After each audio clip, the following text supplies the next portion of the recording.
Welcome back to the Storytellers Forge, a podcast where we talk about all things TTRPG. I'm Pat Edwards here again, dear listener, and I'm very excited to be joined today by guests Peter Chiykowski and Miroki Tong. Hello! Hello! Hello! Now, Peter and Miroki, you are coming to us from the Story Engine, and Peter, you are an author, cartoonist, game designer, and I believe your webcomic Rock, Paper, and Cynic won not one, but 2 Aurora Awards for Best Graphic Novel. And Miroki, in addition to running the Story Engine as its CEO, you are also a performer and producer in the theater and film industries, and you also host your own podcast, right? I host a food and drink podcast, so the complete opposite of TTRPGs and storytelling. Hey, they're all experiences that happen at the table, together. It's true, and people do drink wine. People do drink wine while playing games. It is a thing. So what is the format and what's it called?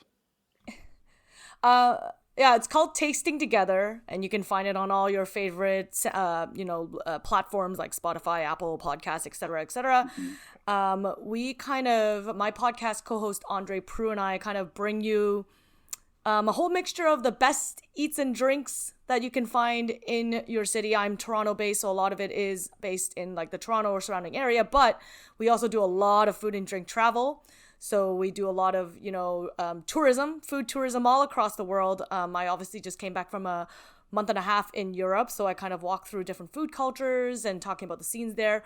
We also like discussing on what's happening news-wise, so we do delve a little bit into like food and drink economics, what's going on with the state of tariffs and imports and how does that impact the bottom dollar for consumers, and a little bit of teaching people about the industry and how to be a good customer, and maybe you shouldn't make 6 reservations at a restaurant and only show up to one of them, and why it actually impacts the restaurant industry as a whole. So kind of a broad spectrum of all things food and beverage. I love that. That's tagging all my interests. So I'm going to make sure I subscribe to that right now. Yay! And Peter, besides your webcomic, you are also very well known for the Story Engine. And there's a number of different products under that umbrella. Can you give us kind of a broad overview of what the Story Engine is? Yeah, the Story Engine deck is a deck that I originally developed just kind of as a tool for myself. I was having a very bad writing year. I was also like Dungeon Master, and I wrote for tabletop RPGs. And I developed a deck that would help me come up with story prompts based around characters who had like motivation-focused stories. And that deck, I put it on Kickstarter, not really knowing what I was getting myself into. Like I'd run Kickstarters before; I had some successful ones, but I'd never had a project that blew up the way the Story Engine did. This huge community of writers, dungeon masters, game masters from all kinds of TTRPG systems came out to sort of jam on the idea there, back to the project, and it ended up turning into a full-time job for me and Miroki when we realized like this is a business. So the Story Engine deck is like our deck of kind of like character-focused story and campaign prompts. It's a really good multi-tool. 2 years later, we developed the Deck of Worlds. Deck of Worlds is our deck of world-building prompts. So you can build kind of fantasy settings from the top down by creating individual locations with their own unique past and present and history and future changes that are coming. We have like story hooks embedded in every setting we build with the deck. So it's a really fun tool. And then we did a campaign 2 years ago for the Lore Masters deck, which is kind of our bottom-up world-building tool. You can build something really granular, like a particular faction or a particular monster or creature, but as you assign it traits through drawing prompts and cards, you'll actually find that like that faction was created to hunt down a particular kind of monster, and that monster is only found in a specific location. That location is where a holy artifact is stored. That artifact was created by this amazing historical figure. That historical figure was known for inventing a new material to craft from, and that material is harvested from that monster you started with. So you'll end up getting to see all the threads that connect the bits and pieces of your lore, and it's a really great way to tell stories that integrate the setting and the story together. What I like about using it as a dungeon master is basically any story I create with it becomes a really natural portal for my players to explore the lore of my world in a way that feels organic and exciting. Like they think they're just getting into a fun stompy monster combat, but before they know it, they're like, but wait a minute, this is tied to a faction, and they're starting to like follow the breadcrumbs, and it can be a really fun way to lure your players deeper into your world very organically. Wonderful. Excellent. Yeah, I was fortunate enough to get to see a little bit of it for myself at Gen Con recently, where I met Miroki. And I was helping a friend, as we talked about before hitting record, at the table right behind you all. Looked very, very neat. hopefully that was a great successful con for you both. It looked like you all were pretty busy all the time with people stopping by. Yeah, it was a great weekend. I mean, Gen Con is actually the only convention we do right now. I know I think a lot of people who are indie publishers and creators, conventions is sort of the space where they make their name, and a lot of people do the convention circuits year in, year out. Peter actually did it for a number of years. I did it and as an artist, like independent of the Story Engine, for a number of years as well. And we're kind of the opposite now. We've been very fortunate to build a really successful business in e-commerce and selling direct to our amazing community. And Gen Con is sort of the one time of the year where it's like, hey, we're faces, like we're real people. All the people you see in all the zany videos you do. And it's actually kind of cool. Like, as we've released more videos over the years, it is fascinating, people coming to the convention and being like, I seen you made this video about this like octopus. And it's like, why, yes, that is Peter. So I think that we're like, I don't know, Peter's like a mini celeb now of YouTube short making zany videos. And I think it's great. I think it's a great time for us to meet our community. I think it's an amazing time to show our decks and get real live feedback from everyone. This is the first year Lore Master's deck has been kind of like physically presented at a convention, because we just finished fulfilling for it last year. And this year was great because right in the middle of Gen Con, we're also running a Kickstarter and for our brand new game Dungeon Tryouts, which is kind of like a left pivot away from the Story Engine series. And it was a really great opportunity to kind of demo the deck and show it to people and see if they like it, and hopefully get a few pledges out of it. I would say that's a pretty sweet position to be in, though, where your creative business is not con dependent, because cons can be a lot of fun to attend or to go to professionally. It's a lot of work, though. It's a lot of work, a lot of saying the same pitch people over and over again. You're on your feet all day. So I think that's a really great position to be in, where you don't have to rely on it, but it's fun to go to the big ones here and there, just to get some kind of face time, get out, mingle, people connect with other creators in the space. So love that. And yes, you just, the thing. You said the title of the episode there. The main reason we're here today is to talk about Dungeon Tryouts. And as of us recording this, you have exactly 1 week left in your Kickstarter campaign. It's doing very well. At least it looks so to me. You are at almost 5 times your original funding goal right now with 1,913 backers. So that is phenomenal. Dear listener, by the time you are hearing this, there's probably only a few days left. I'm going to try and get this out as quickly as I can. But make sure you click that link in the show notes, and I'll remind you again to go check out Dungeon Tryouts. But in order to help entice them to click that link, why don't you both tell us a little bit about the game? Yeah, Dungeon Tryouts is a fun one. Like the Story Engine, it is a prompt-based storytelling game, but unlike the Story Engine, it's completely unhinged.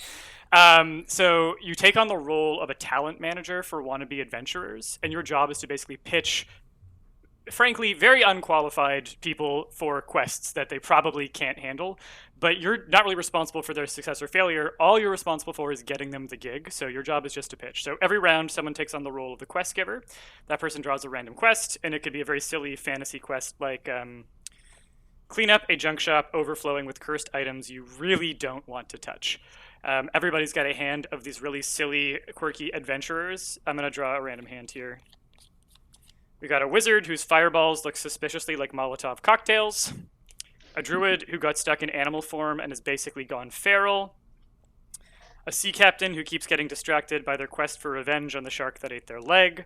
A halfling whose hands are always sticky. A fighter who has their 3-year-old with them because the babysitter keeps canceling. And a battle dancer who only does disco. And your job is basically to try and find one of those that you think is like, I can spin this the right way. And every player plays one, and then you do kind of an improvised job interview.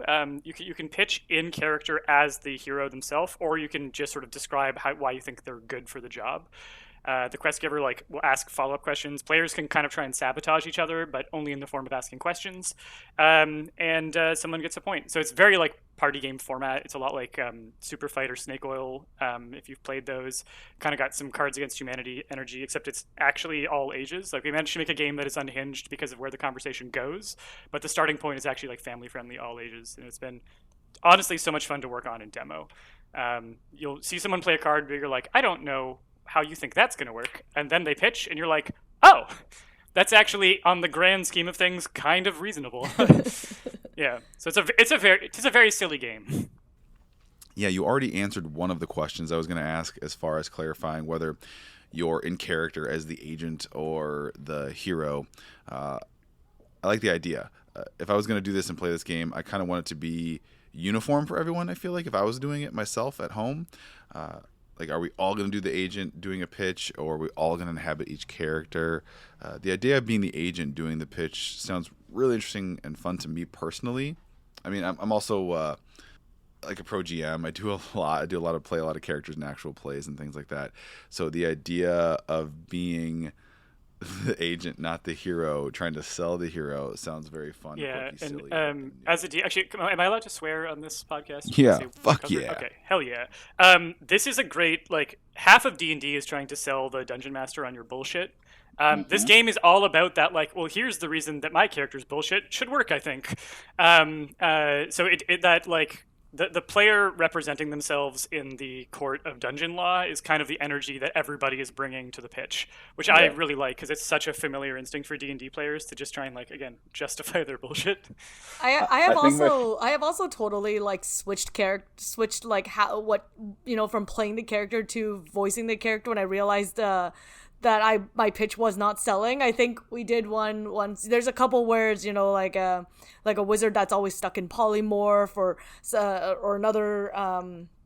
another magical human that has gone completely feral because they're now stuck in their animal form. And I know there's a number of times where I've, like, played something when all you're doing is grunting and groaning, so you're spending the entire time being like, meh, meh, and then you think it's funny, and then the quest giver's like, I'm not sold, and now I have to be like, okay, I'm gonna step in for my client here. Clearly you're misunderstanding her grunts and growls, and I get it, you don't speak badger, but you know what she said. So it's an opportunity, I think, for people to kind of also choose what's most comfortable for them, and I think that's what makes the game so versatile. It's like, hey, if you really want to pull out your theater kid energy, I'm a former actor, so once upon it kind of allows me to dig out that side of myself. That's great, but some people are maybe a little more shy and maybe don't want to embody some super zany character. It gives them a chance to play as the agent as well. So I think there's always rule. I think this is, like, maybe a very core story engine trait. We create a lot of rules-ish, quote-unquotes, and guidelines, but obviously I think the way that makes the group feel the most comfortable playing is the best way to go about it. Wonderful. I love that. Peter, about your comment, you had said on players trying to get away with their bullshit. I think my favorite take on that, as far as a DM rebuttal, is from Brian Murphy of Dimension 20 and NADPOD, and he's got a line he repeats often. He says to the players, "You're a Legolas, not Bugs Bunny." So I was like, yes, you are an epic legendary hero capable of incredible feats, but you're not able to just do it, like, literally whatever you want and draw a circle on a wall and step through it like it's a hole, because there have to be some parameters. Yeah. I'm a big fan of D&D Court, especially, which is, like, kind of one of the sub shows within the Brian Murphy's Not Another D&D podcast. And I think that's true. I'd say in Dungeon Tryouts, I think you get a chance to try and pitch your Bugs Bunny a little bit more.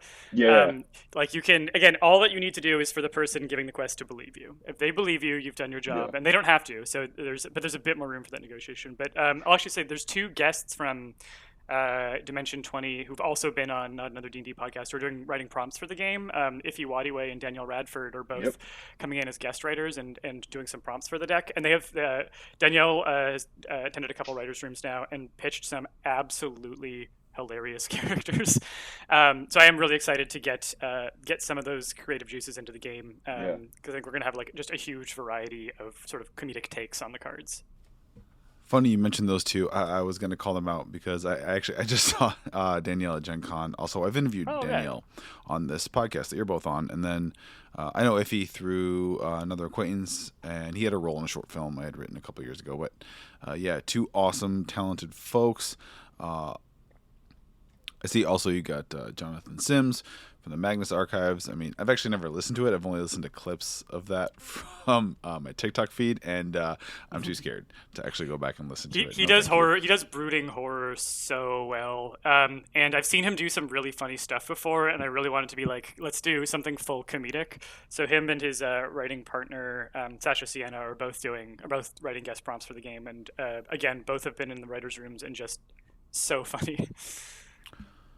So let's talk about it. So there's the game itself, right? It's a card game, it's a deck, and you've kind of explained the basic premise of it.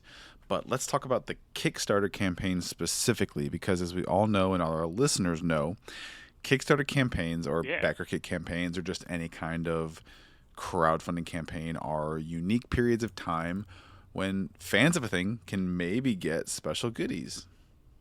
Well, I think one of the main ones is that there is a deluxe version for the campaign where instead of our standard blue box, you get the shiny gold box. Because who doesn't like a shiny gold box? It feels much more like a treasure chest, which I think aligns with seeking treasure in a dungeon. And that will be a crowdfunding exclusive.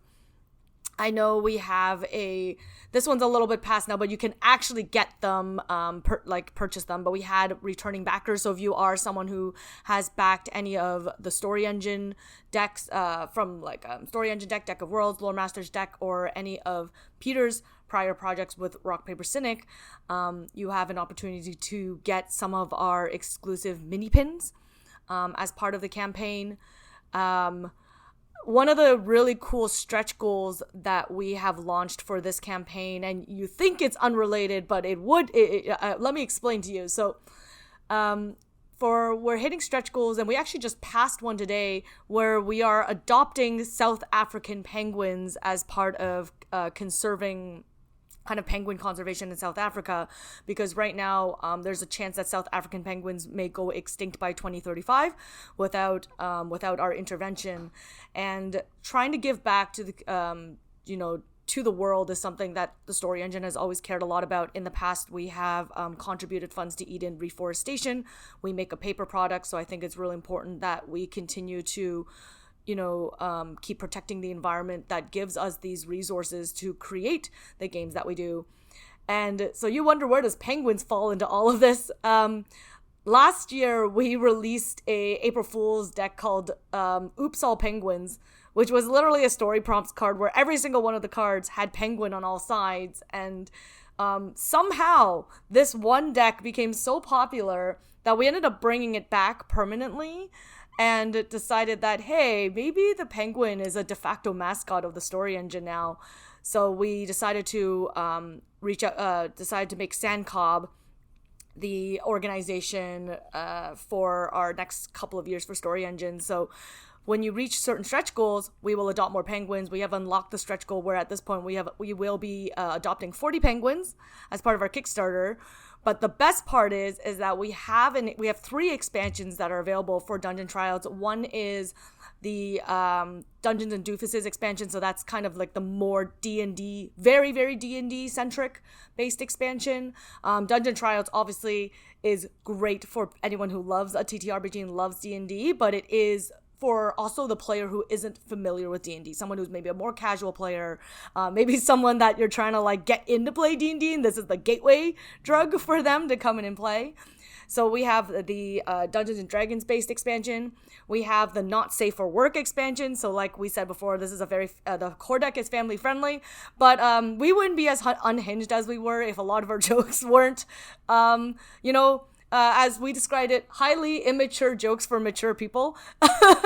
So we have a Not Safe for Work expansion, and our third one is called the Big Jobs expansion. And this is a really interesting expansion because it actually challenges 2 players to kind of come together to pitch 2 adventurers for the job, because it's just simply too big for one adventurer alone. And one of our cards on it is to help penguins cross 1,000 miles of ice. And for every penguin we've adopted, our artist, AC Stewart, has added more penguins to the cards. So what started off as 10 penguins now has 40 penguins on the cards, and we would just continue growing it for every penguin we adopt. That's wonderful. Heck yeah. Did I get it all, Peter?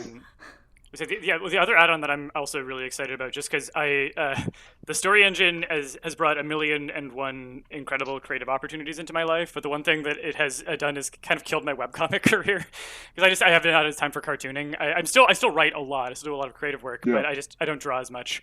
But this was a chance to kind of go back to webcomic roots, because Andy's a webcomic artist. AC Stewart, our main artist on the game. Andy he's known for a number of his comics. Awu, the really cute one with the wolves going Awu, is the one he's probably most known for, but also your D&D stories. He did a lot of comics for College Humor back in the day. And we decided to kind of invite our 10 of our webcomic friends to come together and do a guest art booster pack. That's another thing that you can get through the campaign. And we were just really happy with like the number of people who came back and said yes. So who do we have? We've got Sarah's Scribbles, we got Shen, we got Cyanide and Happiness, we got Heart and Brain, Megan McKay from Doodle for Food, Dingo Doodles, Matthew J. Wills from Swords Comic, John Kavalik, who does Dork Tower, but also did the art for Apples to Apples, which is rad just because Apples to Apples and Joking Hazard from Cyanide and Happiness are two like fantastic party games that were a lot of inspiration for ours. So to have them doing guest art just feels really, really cool. And then we have this huge stack of really fantastic artists who are collaborating on this. So we get to see sort of what the characters look like through different artists' lenses. That's probably one of the ones that I'm most excited about in our little special rewards for the campaign. I love that. I'm kind of, oh man, you got one of these left. Paint me like one of your party members. Pledges at the top tier. Oh yeah, we can draw you into the game. We can draw you into the game. Could be you. One of those left. Yep. It's tempting. I think it's mine would just be me. It's just like just a guy. He's just a guy, but he's a dad. And he's gonna try really hard to take care of him. Nice. Love it. Just holding the coffee cup. I'm gonna try real hard though. I promise. I'll do my best. He's convinced this coffee gives him superpowers. Yes, love that. Listener, if you're listening and I haven't pulled the trigger, there's one left of these. If you click the link, check it out. If you want to immortalize yourself or a character in the deck as one of these would-be adventurers trying out for jobs. Yeah, that's actually probably one of our best campaign exclusives because you get a really cool piece of art. We'll send you some like finished artwork from Macy Stewart of your character in probably a couple of different poses as well. So things that the game will never see that you get to have yourself, and then you're immortalized in the game. Like, who doesn't like to be immortalized in the game? Yeah, I mean, I did that recently where one of my personal favorite OCs is going to be in a book on a wanted poster, and it's like, who doesn't love stuff like that? Just seeing characters or themselves or characters they've created kind of exist and be immortalized in other content and other projects. Yeah. Super cool to see it all cross over. Yeah, no, absolutely. And we have a bunch of other goodies as well that we haven't mentioned. Like if you get in on our Devourer bundle, which is everything that we have available, you'll get the golden box, you get a pack of stickers, you get a cool party time t-shirt, and I don't actually wear too many nerd tees, but I actually, first of all, if I'm wearing a nerd tee, it better be black. So our shirt is black, but it has like the best neon colors and has a whole whack of our zany party members. Yeah. Yeah, I was really happy with that. Really, really happy with how that design came out. Yeah, we have the 3 mini pins, and then we have 3 collectible pins as well, kind of highlighting the major moments, I guess, that happen in a dungeon. One saying like, "Hear me out." For my the "Hear me out" one is the classic, like the player is about to pitch the DM some bullshit. When I wrote the brief for Andy to illustrate that one, I'm like, just imagine, your player is about to pitch you on a plan they shouldn't be able to do. That one is exactly that moment we were talking about earlier. Yeah, and we have one of our beloved penguin. And I when I first saw that pin design for the penguin, it was one of our stretch goals, and I was like, I don't care about anything else. We need to absolutely unlock this stretch goal because I need this pin in my collection right now. So yeah, our beloved little penguin, and then we have a dungeon tester because with every dungeon that is created, like all things, you need a few testers who are going to need to be hired and make sure the dungeon is actually exactly the level of difficulty that you need it to be. So if that's the kind of job description you like, you should own a little dungeon tester pin. Yeah. But yeah, I think I know, like, also if you pledge for our Devourer tier or paint me tiers, or kind of get up to that price threshold, we are also offering free shipping in the United States, in Canada, in the UK, in the EU, and Australia as well. I really like that shirt. Not to you. If you do the paint me tier, the shirt comes with it. I hope so. Yeah. If I pay $775, can I have a shirt too, please? Is that okay? Oh yeah, we can make it happen.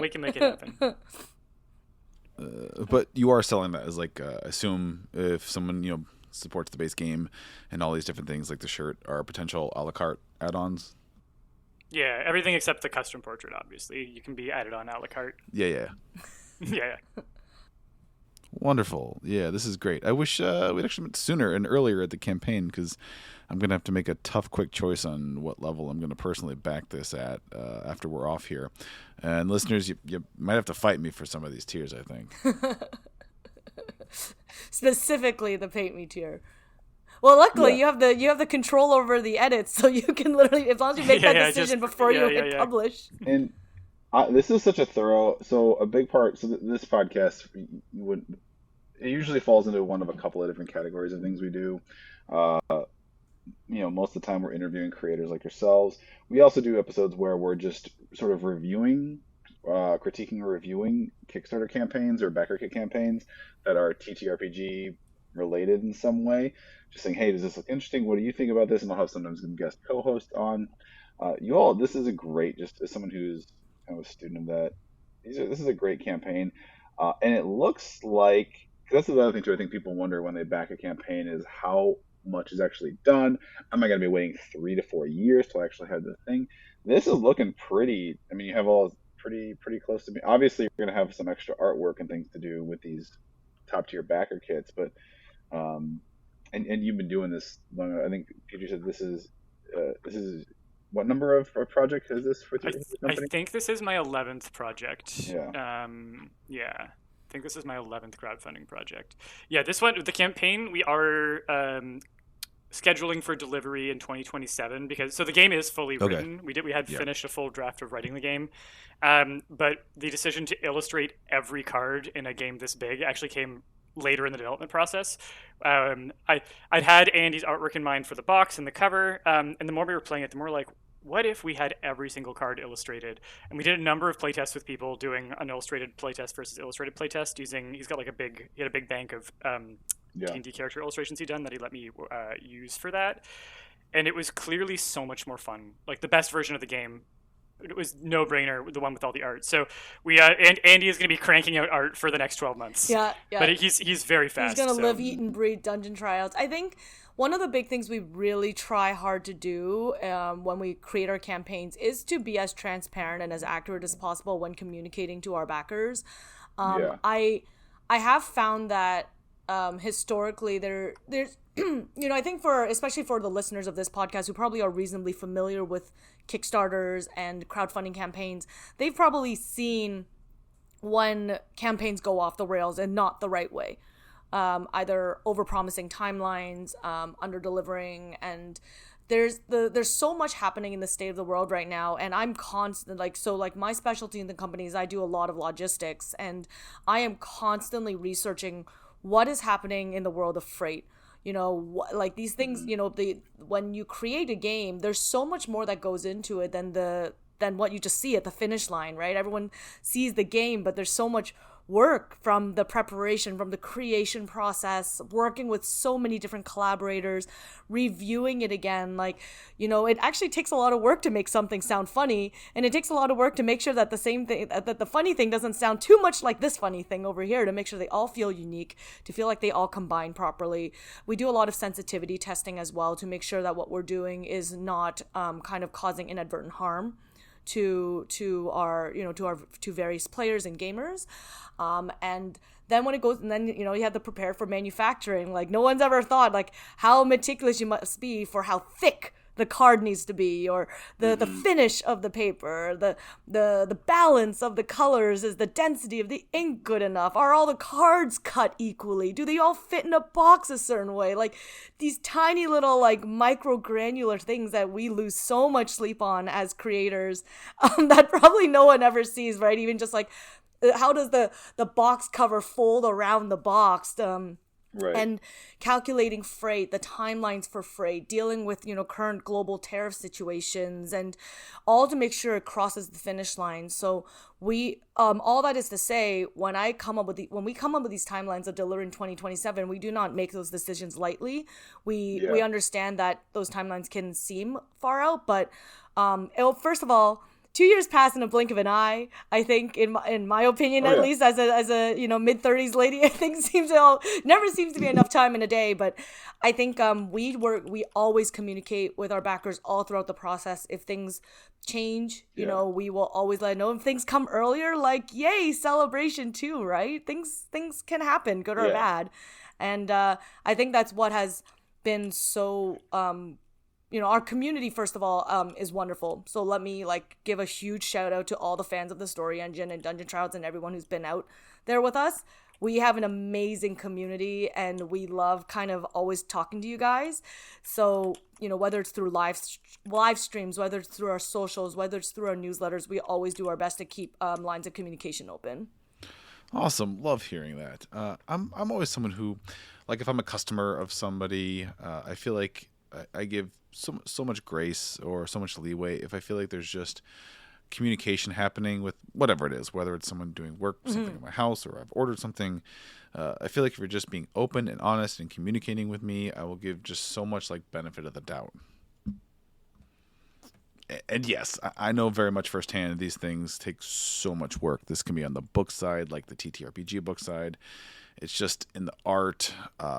There's our book, Festival of Forgotten. We funded earlier this year, and we're still kind of finalizing the last couple of art pieces. That takes a while, but it's worth it. Great art in a game or a book is so important. I think we have this philosophy where art is actually what sells the game initially, that first impression sale, and then the quality of the game or the book is what keeps people coming back to you and turns them into a loyal repeat customer. But having that fun, cute, quirky art is definitely so important for the experience, and I think in getting people in that initial buy-in. And then the fun gameplay itself will have them replay the game and also be absolutely ravenous for the next offering from the Story Engine. So love that. Excellent choice. Obviously, you made the right choice to get the full artwork done, and it looks great. Yeah. Yeah, and Andy's killing it on the art. They're so good. Yeah. Actually, I believe on Twitch, he occasionally will stream himself drawing, and he may or may not be doing more Dungeon Tryouts characters in the foreseeable future. So if you want to ever see those come to life, you can find him on Twitch. And Pat, I want to say super appreciate the positive feedback for the campaign, given when you literally start bringing up, we review Kickstarters, I'm like, oh, it's coming. Here comes the feedback. But I'm glad to hear that you like the way that it's structured and laid out from, peers to peer. Not to detour too much into that, but I think you all did a really good job of explaining what the deal is, showcasing it in a succinct way that's not too wordy, but not too sparse. Especially in this day and age when I see just a wall of text, I'm like, oof. But no, this is great. It's broken up into good sections, easily digestible. The art is awesome, very eye-catching. It's just what you want, right? You want it to be fun, and it does. It looks fun because no one's going to experience the fun if they don't think it looks fun at first. So you did a really good job in that, and then you've assembled an awesome team of collaborators. So yeah, listener, if the game sounds interesting, if you want to play a game where you're pitching sort of quirky adventurers to try and get quests, or if you want to be the quest giver, meeting out harsh judgment on your friends' roleplay abilities, definitely click the link and go order a copy of Dungeon Tryouts. Peter, Miroki, is there anything else you want to make sure you touch on, shout out, or call attention to? Get that paint me tier before Pat does. For a chance to be a regular guy who thinks his coffee gives him superpowers. And help us rescue a few more penguins before they all go extinct in 2035. I might reach out later in the week, Miroki, if it's like the last day and that tier is still available. I might be all right. Fine, I'll do it. But the penguin thing sounds fun too, because penguins are adorable. But where can people? Do you have anything you want to plug as far as specific social media accounts? Miroki, make sure you plug your podcast again. Peter, I swear I'm not using a podcast with a story engine to share my other side life. I mean, I have plugged your Tasting Together featuring Miroki Tong and Andre Prue, available where all fine podcasts are downloaded, and a number of other things. I'm a fan as well. I'm a listener of the podcast. We did once brought an indigenous chef who competed on Top Chef Canada as a guest to talk about the importance of culinary culture and how it defines world building. So they all interlink in some way. So thank you, Peter, for that wee plug of Tasting Together. You can find us on at Story Engine Deck on basically all the socials, whether it be Facebook, Twitter, Instagram, Threads, Blue Sky, and now a brand new TikTok as well. Oh yeah, we have a TikTok. Yeah, we launched the TikTok over the last couple of weeks and promptly did not tell anyone in the world, so you'll be the first to know, folks.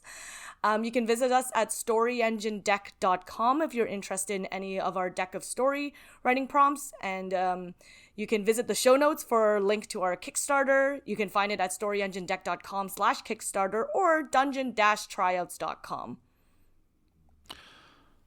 Wonderful. All right. Well, once again, listener, thank you so much for joining us in the Storytellers Forge. Now it's time to go forth, build worlds, tell stories, slay monsters. Bye.